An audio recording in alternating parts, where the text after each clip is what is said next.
Welcome, everyone. My name is Jon Clay, VP of Threat Intelligence, and welcome to my monthly threat webinar series. This is July 2023, and I'm going to be talking about the next era of ransomware. Our Trend Micro researchers are constantly looking at, what's coming in the future.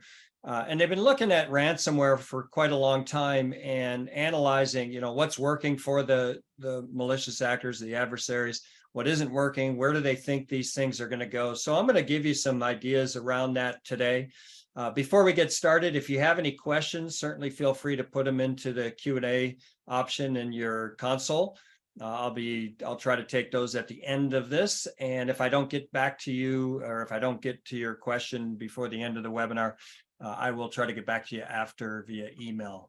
So let's kind of get started here. The first thing, just to want to give you some feedback in terms of where did ransomware come from, right? So what are some of the evolution that we've seen within the ransomware area? And if you look at the back in 2005, we're almost 20 years of seeing some form of ransomware. When it first started out with fake antivirus extortion, so you'd get a pop-up that said, hey, your computer's infected, you need to pay a fee in order to get it fixed. And that was usually around $20 to $100. So not a lot of revenue by that, but that was the first iteration. Then in 2010, we started to see locker malware. So instead of them popping up a message that said you have a virus, they would actually lock your computer up, and they would have a screen on your computer that would say, we've locked your computer, and you need to pay us a fee in order to get that computer unlocked. And the payout, again, was about $100. So not a huge amount of revenue to the adversaries at this point. But then another 5 years went by, and we started to see them taking a different tact. And that was kind of the mass distribution of encryption and encrypting files and folders on computers. And so they would lock up those files and folders. A lot of times it was your critical data that's on your systems. For consumers, it was their family photos, things like that. And they would have a encryption happening, and they would use the same encryption technology that everybody else uses. So it was very difficult to break. And payouts, again, were around $100 to $1,000. So they started to being able to see a more bigger payout for the attack. And then in 2019, we started to see where we kind of talk about what we call modern ransomware. And this is when they started to do a lot more targeted approach. In the past, it was always more of a mass spam type of model to get people to click, and then it would infect them. Now they do double and multiple extortion methods. So before they drop ransomware, they will steal data, exfiltrate the data to you or to them. And then if you do not pay the ransom, they would then come back with a secondary extortion to say, hey, I stole your data first. If you don't want me to put it on the internet or sell it in the underground, you need to pay me this other extortion fee. And so that's kind of, and the payouts, again, in this case are 100,000 plus, sometimes in the millions range, because they started to understand a little bit more of what was worth the money to an organization. And in many cases, they started shifting to encrypting critical business systems. So systems that were running your operations, your day-to-day operations. And if I could take those down, the likelihood that you would need to get those back online very quickly to get your business back up and running was pretty high. So they would have a much better incentive for the victims to end up paying out. So that's been kind of the evolution. So now let's talk a little bit about where this is moving. And the building blocks of modern ransomware are pretty much the same building blocks that we see in almost all the different the types of attacks that you see today. It starts with initial access. That could be through initial access brokers. It could be through the organization itself, if they have their own capability to doing it. Could be through and lots of different tactics here. Exploits of open systems that are on the internet, phishing emails to an employee, whatever it might be, right? But once they get access, usually that access is to a system that they don't really care about. They don't need the information on it. So they end up laterally moving. And a lot of times the lateral movement involves privilege escalation. So they'll get, steal an account that has privileges to do stuff. They'll also map the network out to find those systems or the data that they want to steal or the systems they want to encrypt. And that's where they start doing the sensitive data exfiltration. They'll also disrupt a lot of times your backup systems, because early in the days of ransomware, we found out very quickly if you could rebuild those systems through a backup process, you wouldn't have to pay the ransom. So they're doing all they can to disrupt that backup process for you. And then, after they've done the sensitive data exfiltration, they'll drop the ransomware deployment.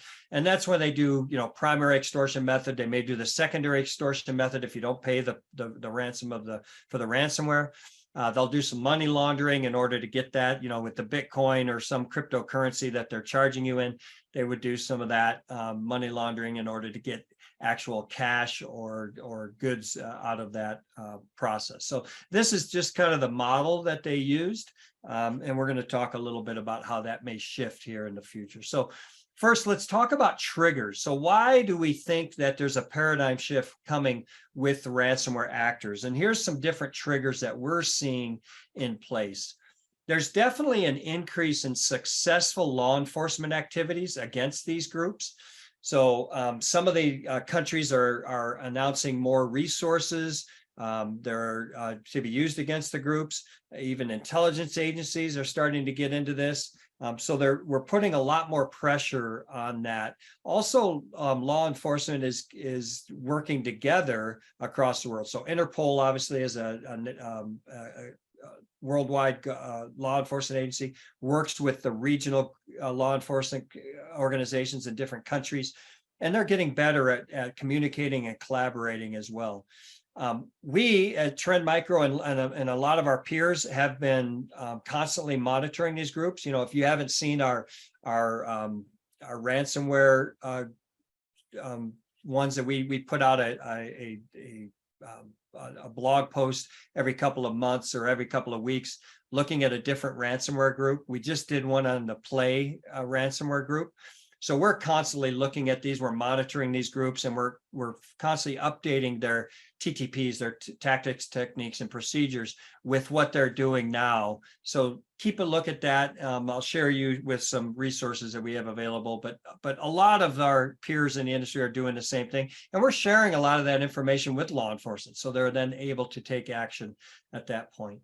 One challenge we do have is jurisdictional differences. So I did mention, even though it's getting better at the different regions working together, countries, nation states working together, there are some differences, and that can be some hindrance in areas that we have as well. And it's hard to arrest the entire group. So even if we get a couple of arrests, usually it may not be the kingpins, so to speak. In many cases, if it's a ransomware as a service group, the affiliate group is the one who is actually doing the ransomware attack. They get arrested, but the group that manages all of those affiliates, they don't get arrested. So it makes it a little difficult to eradicate the entire group. And even if they get a lot of pressure, they end up breaking up and forming new groups, as we've seen over the years. There has been a little bit of a change in Russia's stance regarding the arrest. In 2022, 14 members of Revel were arrested. We had Conti coming up. We had some other ones recently. Clop group got a few people arrested recently. So they may be getting a little bit nervous in terms of that. There's also sanctions on Russia from a lot of the countries that may have caused this shift, because obviously Russia doesn't like those sanctions. So, we may be seeing that. And then any efforts needs to include the entire group. But I'm going to take this one with a little bit of a caution, because, even though Russia has arrested some people, the question, are they still arrested or have they let them out? In many cases, a lot of those Russian ransomware gangs, they just operate easily, and they aren't arrested, and they can do whatever they do, as long as they don't target Russian citizens or Russian businesses as part of their victimology. then they're free to kind of run reign and bring revenue into the country. So we'll see how that one goes. Government regulations on cryptocurrency. We're starting to see more of this happening. It's one of the major factors why ransomware works, because they are able to charge in cryptocurrency. They're able to take that profit and move it around, take the currency, move it around, launder it, whatever it might have to be. Also concerns for stability of the financial system and protecting investors and consumers. Because again, if you look at 46% of Bitcoin transactions tend to involve crime. Not a good statistic for Bitcoin to have that. So obviously that can be a cause for the stability of it.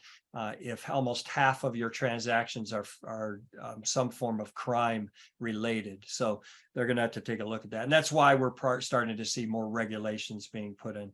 And then European MiCA law takes effect in 2025, and this puts a lot more regulations on the cryptocurrency.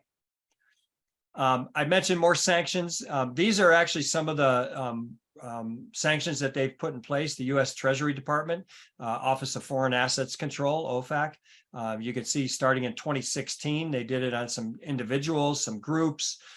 You see Evil Corp, they did one on because of the development of Dridex malware back in 2019. And you can see that continues to go across. And so this can take some steam out of their sails. Certainly the Russian government, like I said before, does not like sanctions on them. So they may look at doing some things in order to remove those sanctions and getting tougher on these ransomware groups. There are changes in the IT security landscape. There's a move to the cloud. Obviously, a lot of people have been moving to the cloud.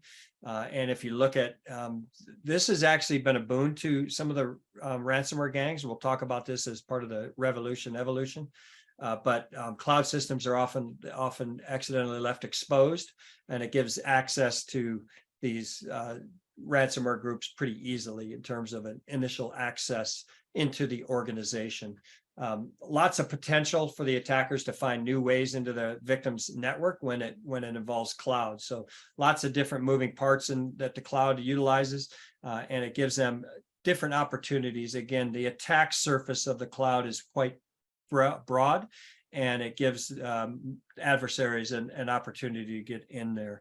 But the reason why this is a trigger is because there might be some shifting in terms of instead of going after the PCs and servers of the world, they may start going after cloud infrastructure. Poor OPSEC. So we've seen numerous Tor hidden websites of RAS groups. We're able to determine the clear web IP addresses of them because they have very poor OPSEC. And that leads to them maybe looking at a reevaluation of what they're doing and why they're doing it.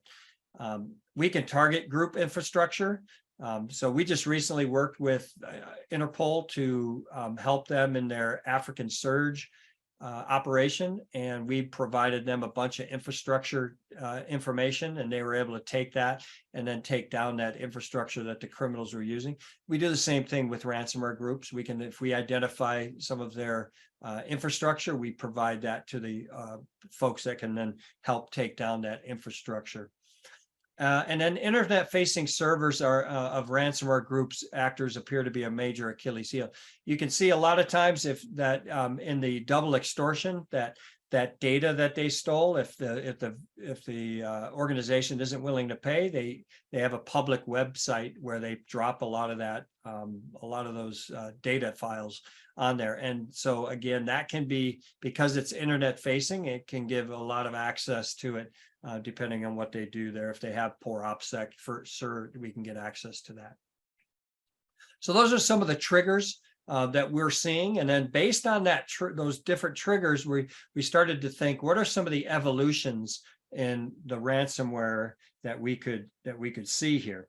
So first thing, replace the ransomware payload with only one data extortion. So instead of dropping ransomware, just go to data extortion or data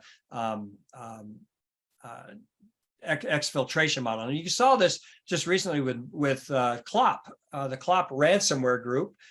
used MoveIT to access and gain access and exfiltrate tons of data from, I think it's up to about 500 organizations right now. And they're extorting that data, doing data extortion with that, instead of dropping ransomware. Now, this will be an interesting one. I was talking to my colleague the other day about this, and the question is, does Clop still have access to these 500 networks? And if the organization doesn't pay the data extortion fee, would they potentially then drop ransomware as the secondary extortion? We haven't seen any evidence of that yet, but I'm not going to say it's not going to happen, because they obviously gained access. Now, the good news, a lot of these organizations patched the MoveIT, but again, do they have more 0 days associated with that? Or did they use that to gain access to the network and maybe have dropped some backdoors into those networks for later access? So again, but you're starting to see this evolution a little bit. So Clop definitely, and the prices they're charging these organizations for the data extortion is extremely high. So maybe they'll make more money doing that than they would have doing a ransomware attack. Replace the ransomware model with data monetization. So this is where you could monetize that data in different ways. Right now, they're just using kind of the extortion model, where they're saying, "Hey, I'm gonna publicly drop your files in the public if you don't pay that fee." But maybe they could take a bunch of that data and analyze it and look at it and see maybe there's opportunity to do some other monetization options, like if there's credit card data, if there is employee data in there, that maybe they could do scams against the employee in the future. Maybe there is information about the organization's stock price and how they did in revenue. Maybe they could do some stock monetizations or something in that case. Another evolution may be to spin out the DDoS department as a separate entity. So one of the multiple extortion models is to actually do a DDoS internally into the organization and extort them and say, "Hey, if you pay us this extortion fee, we will stop our DDoS attack against your systems." And maybe what they do is, because that's a fairly different type of model, they may spin that out as a different entity and just do DDoS from that group. So instead of part of a ransomware attack, it's going to be its own separate attack and utilize that. I mentioned the cloud, so changing the targeted endpoints to the cloud. So again, this is where the cloud infrastructure right now is fairly easy to access, because a lot of organizations struggle with cloud security. They don't understand it as well as they should or could. And there's a lot of moving parts. Like I said, the attack surface in the cloud is quite extensive. Next month, I'm actually going to have one of my cloud gurus is going to be talking about cloud security. So my August webinar, you'll want to watch that one, because we're going to talk all about the different types of attacks we're seeing on the cloud, including ransomware. But certainly, instead of going at the PCs or the Windows servers into the organization, let's target cloud infrastructure and bring those down, or get access to those and ransom those off instead. Another change to targeted endpoints is maybe Internet of Things or Linux. We're starting, almost all of the ransomware gangs today have a Linux version of their ransomware malware. They recognize it because, again, between cloud and then cloud running a lot of Linux, but also IoT, they've realized there's a pretty good opportunity here. These IoT systems even are getting quite powerful. So with very functional capabilities, they're helping run a lot of the businesses. So I could take those IoT devices down or industrial IoT devices down, then I may be able to disrupt their operations and make them pay the ransomware. They're almost always connected to the internet 100% of the time, especially in IoT. Industrial IoT are probably back in the OT network, hopefully not access to the internet, but definitely access to the internal network these days. host very valuable data in many cases, personal or otherwise, and then have poorly supported and unpatched vulnerabilities. I talk about something called the forever days. We know about 0 days and end days, but forever days, you're going to see a lot of these in the future because in many cases, especially consumer IoT, where they maybe outsource the coding of the source code of the for the device. And once that device is in the market, they don't need those coders anymore. So they get rid of the coders. And if a vulnerability does show up, who's going to patch it? They probably won't hire them back to do the patching. And in many cases, the lifespan of that IoT device is so short that they just don't bother anyway. So these forever days are going to start showing up, and they can take advantage of that. Another change in targeted endpoints is uncommon platforms. So programmable logic, PLCs, networking devices, so routers and things, we're starting to see more of those looking at business process compromise. You hear about business email compromise. Business process compromise is, again, if I can disrupt your business processes in some fashion, you need those to run your business, your day-to-day operations. And if I can disrupt those, then I can probably get you to pay a ransom or extortion fee to get those back up and running. And then automotive, as we get more and more smart cars on the road, in many cases, there might be an opportunity to ransom a car being on that. And so, we have a spinoff called VIC-1 that's looking into vehicular security, cybersecurity, and looking at ways to help protect those systems. They also are going to look at automation. So we're starting to see, obviously, with AI and generative AI, maybe some opportunities to automate the process. So they're looking at ways they can automate their business operations as well. This is the adversaries. So because manual attacks are probably more likely to see, but they come at quite a cost. There's not a lot of scalability in manual attacks. So how can I automate the attack process in some ways? And that's something that we're definitely going to probably see them looking into. They're already doing a lot of automation in with running the business itself. You can see in many cases these platforms that they sell into the criminal underground. These wannabe criminals can use these platforms to manage the process, manage the entire attack chain as well. Obviously, overall revenue might increase because of scaling in that case, and then automation of the initial access and ladder of movement can help really drop the cost of ransomware. Those are the two areas that probably are very difficult to automate in many cases. But if they can, this is an area that they can lead to a lot of more profits for them. And then they could do negotiations through using a chatbot. So we've seen chatbots being used by organizations. You go to a website and you have a chatbot that pops up and says, "What can I do for you? Can I help you with anything?" They could do the similar thing where they just have a chatbot that manages the whole negotiation process. And then scale up to increase professionalism. We talked a little bit about the adversaries today are more professional than they've ever been before. We released a report recently about the business side of the cyber criminal underground, and that there's small, medium, and large-sized businesses. They run it very similar to legitimate businesses. They have management structure. They have all the different agent or groups inside the organization: sales, marketing, coding, R&D. All of that is within there. So they'll continue to get more professional. These platforms that they're utilizing are very professional now. It's very easy. It's almost like looking at Salesforce for the underground community. So they can run their businesses much more efficiently as that. And then nation state ransomware is a key cyber weapon. This would be where actually ransomware is not the end game. It might be disruption or destruction. So again, we've seen in the past where cyber criminals will take a chapter out of the nation state's attack process. all right, the attack chain.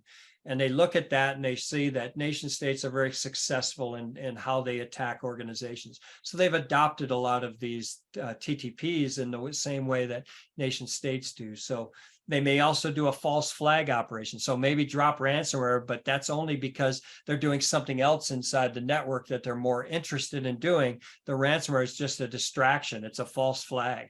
And so we could see that happening as well. And then espionage and stealing sensitive intelligence. So again, if your organization, maybe if you're a government agency or if you're a defense contractor or somebody that you have some really interesting IP, intellectual property, maybe they look at how can I steal that instead, and so do that instead of ransomware.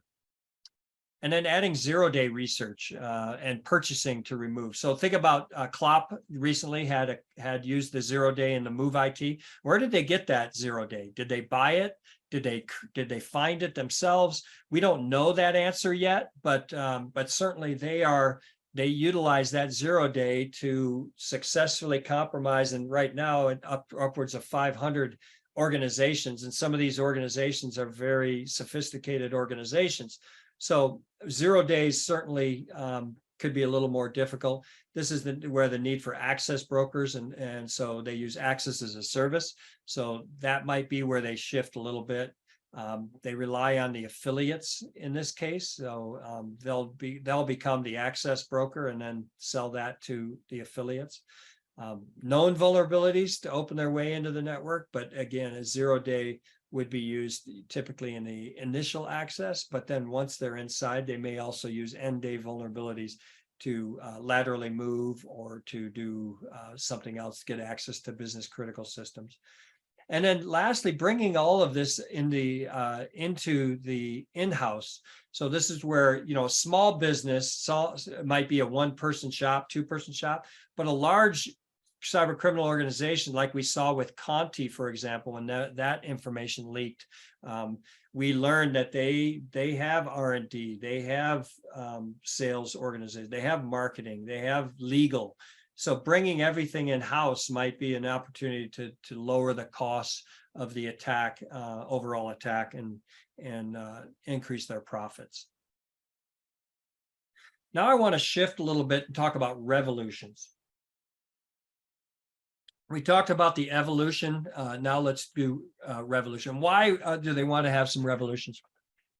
This is the FBI IC3 2022 report in terms of how much money was lost by victims. And you can see at the top, investment scams and BEC were upwards of $2 billion, $3 billion. And down at 34 million is ransomware. So you can see there's a lot of different types of attacks that are much more profitable for malicious actors out there. Spoofing, identity theft, government impersonation, credit card check fraud. I mean, you're talking, now caveat, if you see the little asterisk down below, this does not include estimates of lost business time, wages, files, or equipment, or any third-party remediation services. This is just the ransom. So obviously ransom is just one cost in a breach or in a ransomware attack. So that number could be a little bit higher, but that doesn't necessarily go to the criminals, right? The criminals only get the ransom. So in any case, they are looking for ways to increase their revenue stream.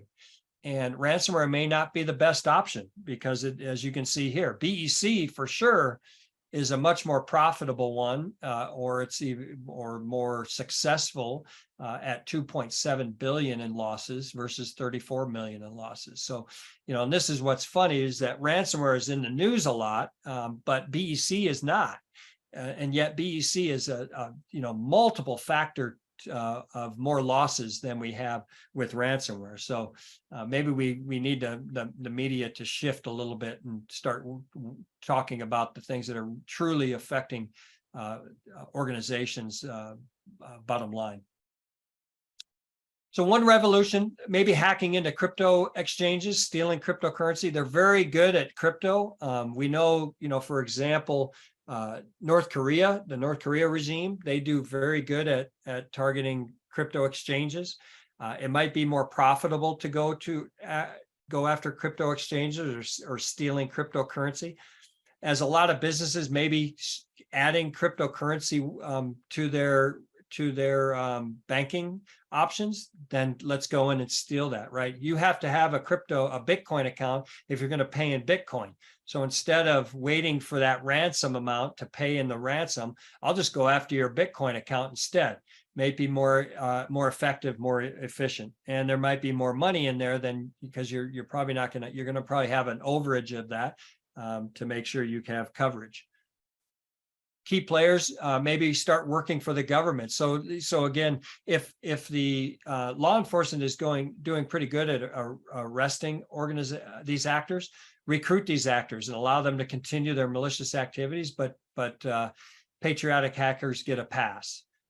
So you could see them maybe working with law enforcement to try to figure out, maybe I can turn this person to get after access to the entire gang, because I'd mentioned earlier, right? It's very difficult to get to arrest the entire gang. But if you have an informant, insider, maybe there's an opportunity to get access and to find out who all these people are. This is an interesting one. A lot of times people ask about crossing paths with traditional organized crime or the mafia. Right. Obviously, for many, many years, the mafia has been out there doing a lot, drugs and human trafficking and stuff. We don't see very convincing evidence that organized crime is taking over cyber crime. They do dabble in it. They do some of it, but their real money still comes from illegal drugs and human trafficking. So maybe we'll have to see. Time will tell if that. There's probably more incentive to get protection from politicians and or law enforcement, especially if you're in Russia or some of those other Eastern European countries. So work with those people to get protection there instead of working with the organized crime in those areas. They want to control the criminal business in certain geopolitical or geographical areas. So there's certainly the mafia, if they recognize or they see that these cyber criminals are making a lot of money, they may start looking at how can they control that business as well. So some of the areas where you might see this meet, money laundering, they do a very good job of money laundering, especially physical money, facilitating crime, and a few instances of cyber crime. So if they do work together, there's some areas that they would do. I mentioned stock manipulation. That's where you could also leverage the same kill chain to do this. If you target a public company who's publicly traded on the stock exchange, maybe look at targeting that sensitive data information that talks about the next earnings release or MFA or excuse me, M&A. Are they buying somebody? Are they merging with somebody? Are they acquiring somebody? And if you have that information, you could potentially manipulate stock. You could also look at deep fakes of the CEO saying something negative about the organization or something very positive that boosts their stock price or drops their stock price. So there's a lot of options that they could look at doing instead of just ransomware, right? Merger with top tier non-ransomware groups. So again, access of a service groups, maybe merging with ransomware as a service groups, working exclusively. Money laundering as a service. There are definitely services in the underground markets for money laundering. So maybe merging that as well with the ransomware group. So again, bringing more in-house than you have today, because maybe you have to buy some of the attack chain outside services. Bringing that in may be more profitable for you. They could acquire other criminal organizations that have other specialized expertise. So again, maybe there's groups that specialize in BEC or scams or something other than ransomware. And so they may look to merge, and so that they have multiple operations, multiple attack options to them as an organization. So we definitely could see these types of mergers happening. We definitely see the businesses growing inside the criminal underground, right? They start out as a small business, they grow into medium-sized business, then they grow up to a large-sized businesses. You also could see these smaller businesses be merging or acquired by them. It's the same thing that happens in regular business. We're seeing the same process in the underground markets. Supply chain compromise as a service. So supply chain compromise is a big one for a lot of malicious actors, adversaries out there. It increases your victim counts definitely quite a bit. We've seen with some of the supply chain attacks recently that a lot of victims are getting it. Move IT is the latest example of a supply chain. So that's certainly, again, you had hundreds of organizations there. It can obfuscate your attack a bit if you get access to that supplier and they have a lot of customers that you can get access. And it can cut out a lot of times the initial access brokers. So if you have an opportunity to target a supply chain, software supply chain vendor yourself, and you can get access instead of having to buy access from the access brokers. Again, I mentioned you saw business email compromise, how much is being made in BEC. So let's shift and change. Instead of ransomware as the payload, let's do business email compromise. Let's shift to a BEC. Let's shift to an investment scam. Let's shift to something else that is more profitable potentially than the ransomware option. So that's kind of what we're seeing, evolution. Again, like I said, we're starting to see a little bit. Clop certainly is the big one that comes to mind right now, where instead of doing a ransomware attack, they just are doing the data exfil. But again, I don't know if that's going to shift and change for those businesses that didn't pay them. Maybe they will drop ransomware in the future in those networks, but we'll see. We haven't heard about that yet. But let's talk a little bit about how to minimize risk. In this case, I talk about backup. We always got to talk about backup. So 3-2-1, 3 backups, 2 different formats, 1 stored off-site. So again, if they do access and are able to encrypt your online storage, then you have an offline one at least available to you that you can use to restore, because they certainly will go after that, like I mentioned earlier. Harden those administrative accounts, that lateral movement, that privilege escalation. Use multi-factor authentication, MFA, on all of your critical accounts, all of your critical accounts that have access to the critical data, as well as your business critical systems, and especially your security products. Make sure that the accounts that are administering your cybersecurity products are hardened up a lot, because one of the first things they like to do when they want to drop ransomware is turn off the security agent on those devices that they can, because they've escalated privilege to be able to do that. Enable your advanced detection capabilities. This is more for the ransomware malware itself. Most ransomware we can detect today through a combination of a machine learning engine, AI engine, as well as behavior monitoring. When we detect that there's an encryption process happening on multiple files in a very short period of time, that behavior monitoring is going to kick in and cut that process off. It's going to stop the process from running anymore. And it has the capability of restoring the files that had been encrypted as part of that. So make sure, this is where I recommend always do an audit with your cybersecurity vendors and talk to them about the product that you're using from them. Make sure you have the latest version. Make sure you have all of these advanced detection capabilities enabled, especially around ransomware, because they may have some best practices that you have not implemented and they would recommend. Disable PowerShell unless absolutely needed. PowerShell is a huge one that they use, the living off the land option that these criminals do. But PowerShell is a big one that they abuse on many cases. Securely use system components and administrative tools. So restrict and limit exposure. Grant users only enough access and privileges to accomplish their task. Maybe consider blocking access to some ports that enable file sharing. if possible. Again, RDP and some of these remote desktop capabilities you want to look at, because they'll abuse those quite a bit. And then lastly, cultivate a security aware culture. This is where you start looking at your security awareness training process. What do you have in place? Do you have it? Do you run it more often than once a year, right? October is Cybersecurity Awareness Month. Please don't just do it in October, but try to do it constantly. Human error is a key tactic that they look for. So if somebody reconfigures their S3 bucket and exposes it to the internet, they're going to gain access to it, no question about it.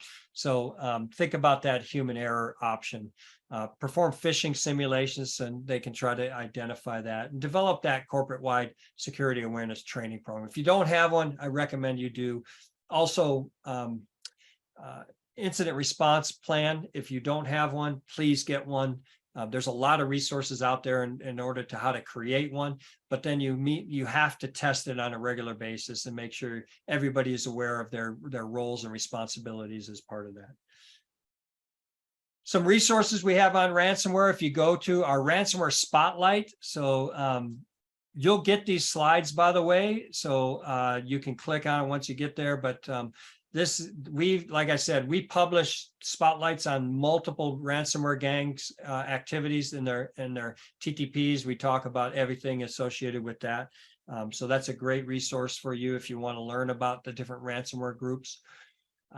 We also have information about what happens during a ransomware attack. I mentioned in that model, that's a very overall, very high level model.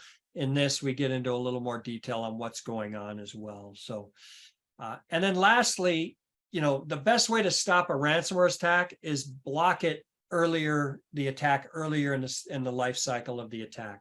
And this is where attack surface risk management can help you, because it's going to first discover your entire attack surface. In many cases, organizations struggle with this, so we can actually start doing. I mentioned that the adversaries are going to map out your internal network once they're accessed. They're doing the same. They're discovering your attack surface, and they're looking at how can I attack that. So let's discover your both external facing as well as your internal attack surface. Once we get access, we know what you have, we can assess the risk of all these different things. So whether it's a device, a server, an account, we can assess that, and we can give you, and then we can help you mitigate. So we can give you recommendations on mitigating. So our Vision 1 console actually can give you a risk score, and it'll give you risk scores of all these different things, but it can give you an overall risk score, and we will give you recommendations on how to lower that risk. And this is continuous, because you have to continuously monitor, right? Your attack surface is constantly changing. You have employees leaving, new employees coming in, you have contractors coming in, stuff's getting on your network. Maybe you merge with an organization, you got to deal with their stuff. So this attack surface management lifecycle is a great opportunity to help you minimize the risk of that and actually move left. So maybe I can detect that initial access and block that initial access. Or maybe if I see lateral movement, maybe if you have network monitoring going on in your organization, that network monitoring to detect a lateral movement component. So anyway, this can help you out. So last, I'll just say, we've been around for 35 years at Trend Micro. Last year, we blocked 146 plus billion threats. That's a 55% increase from 2021. So the criminals they aren't going away. They're gaining. They're doing more. Even we're already on track. We're going to release our mid-year security report in 2 weeks, and you'll see that again. We saw a year-over-year increase in the number of threats blocked from 2023 or 2022. So, in any case, we only focus on cybersecurity. That's the nice thing. But also our breadth of solutions, 500,000 commercial customers around the world, millions of consumers in over 200 countries. So we will do what we can to help you as an organization. Feel free to contact us. We'd love to hear from you. So that's all I had today on this. I am going to stop the share, and then I'm going to see if there's any questions. There's no questions yet and no chat options. So if you have any questions, we got a couple of minutes before I finish. I'd love to hear from you. If you have any questions, feel free to ask. Doesn't have to be on this topic either. I can try to answer any questions you have about cybersecurity or threats in general. I'll give you a minute to do anything there.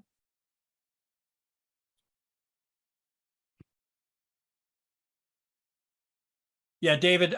So just a heads up, after this is over, we will send you an email with the slides, as well as a link to the on-demand version of this. This was a live session, so afterwards we will have it up and on demand. If you have friends, family, or colleagues that you think would be helpful to listen to this, I'd love to have you share that on-demand link, and they can access the recording. You bet. What kind of phishing simulation were you suggesting? So there's a number of phishing simulation options out there. We have a product called Fish Insight. That's fish with PH. You go to fishinsight.trendmicro.com. Basically, it allows you to create simulated phishing emails, and then you can send it out to either all your employees or a select group of employees. And it can help you understand who is clicking on those links or who's opening the attachments. And then help educate them on why they shouldn't be doing that. So these types of simulations are pretty good, I think, in terms of giving you awareness. We do it quite often. We do it. Our IT group sends us phishing simulations, and we get the reports and we get the information about whether we clicked or not. We even did a MFA bomb recently to our employees internally to see what happens. And in fact, we changed our VPN option because of that. There was an issue with the previous vendor, and so we decided to go with a new vendor because they had a little more secure option for MFA. So because we can't access anything unless we use MFA when we internally. So certainly look at doing that. Which of your products does the rapid encryption of files detection? So in our endpoint products, if you look at Apex One, Worry Free, Cloud One workload security, anything that's running on an endpoint, we will have something called behavior monitoring. There's an option called behavior monitoring, and you need to have that selected and checked. Sometimes it's disabled out of the box, but that's what will detect that. So you want to make sure that is detected or checked. And again, I recommend, if you're using Trend Micro, contact us. We'd love to have a talk with you about whether you have implemented our products in the right way. We also do have best practice guides that you can download off our support portal. See, earlier you mentioned that malicious actors are adapting by exfiltrating data rather than relying on ransomware. What practices can be used to better address this form of data extortion? Backups don't help when data is being sold publicly. Yeah. So this is where, again, this is where I would recommend a couple things. One, first, identify what data you care about.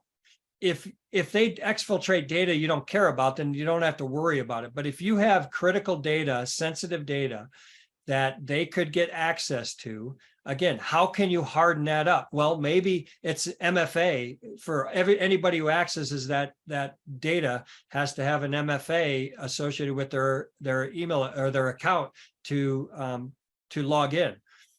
That's one option. Encryption is another option, right? Both at rest and in movement. So there's some options for you there. But again, this is where maybe talk to your vendor, or if you have a reseller or a MSSP or an MSP, maybe talk to them about ways that you could encrypt. The best thing though, also, again, like I mentioned, shift left. Try to figure out how to minimize the risk of them getting access into your organization. But, again, it is going to be difficult because they have all the time in the world. They have a lot of resources. they do want to get in, but let's try to minimize what they do once they're inside your network. Can we limit their ability to laterally move, maybe through network monitoring? If they're using an exploit and they're trying to exploit a vulnerability, do you have an IPS, network IPS running that can virtually patch some of these if you don't have the ability to patch quickly? So there's lots of different ways that we can look at that, but certainly that's where an overall attack cybersecurity strategy comes into play. Maybe looking at a platform approach that does attack surface risk management today that helps you do that. Discover, assess, and mitigate. Hope that helps. How can you tell if your files are exfiltrated? Good question. If you have logs that you can assess to see what goes out of your organization, you can always certainly look at that. In many cases, unfortunately, what these criminals do is send you some of the data so you can verify that your data. I would definitely recommend that step if you ever get contacted by them, to make sure that they have the data so you can verify if they have it or not. But certainly there is usually some kind of logging that could be done to look at it. But you also have to look at a lot of different ways. They will exfiltrate data in many different mediums. So you might want to have monitoring going on with all those different areas. I think that's about it. I'm going to call it. Everybody have a great rest of your day. I appreciate you coming on my live webinar today. Look forward to next month. And next month, like I said, is going to be all about cloud and cloud attacks and what we're seeing, actual attacks that we are seeing in the cloud, because we have a huge presence in the cloud. We've got a lot of customers and a lot of product running in cloud infrastructures, and we're seeing these different types of attacks every single day. So look forward to seeing that and sharing that with you next month. So everybody have a great day. Hope your summer's going well. Stay safe, and we'll talk next month. Bye-bye.